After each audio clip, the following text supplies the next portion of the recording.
I've had the opportunity to visit some informal camps and families as well as host communities during my visit here in Lebanon. And what is really striking is the incredible generosity of the Lebanese people in hosting thousands and thousands of families. There are an estimated 500,000 refugees from Syria who've come to Lebanon. There aren't any formal shelters for historic reasons. There are some informal shelters which I visited.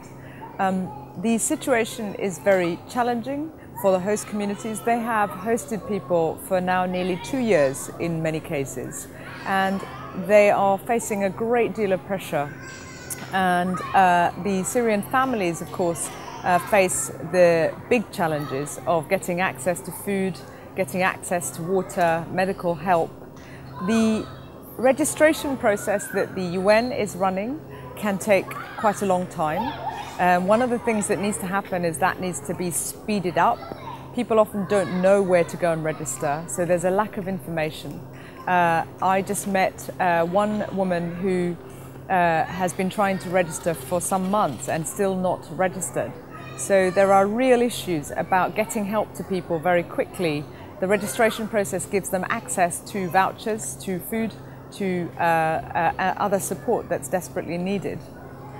Today I'm here in an area called Saida and being shown around by Sheikh Mohammed, who, working with the community here in Saida and a group of NGOs, have formed a collective in order to help the refugees who've come to this area.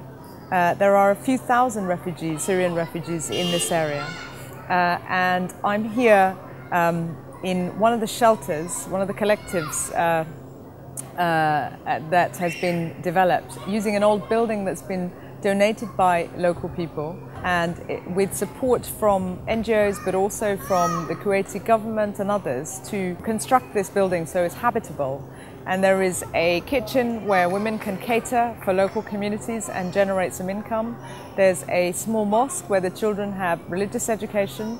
There are makeshift schools. So this is a really good initiative by the community, through the mosques, through charitable fundraising that is happening organically, because people here want to help, want to assist, but they are at breaking point in having to cope with these issues on their own as the Lebanese people.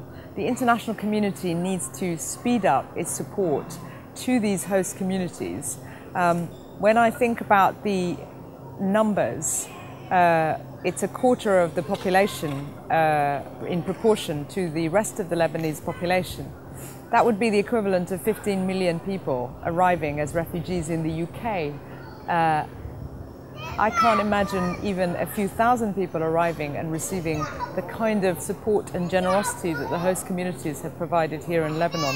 But what's clear is that a society like this that's had so much conflict in the past and has a fragile political situation is really struggling, and the international community needs to look at how they can provide support to those people who are being so generous in many cases, so that the situation in Syria and the movement of large numbers of refugees does not end up causing instability here in Lebanon.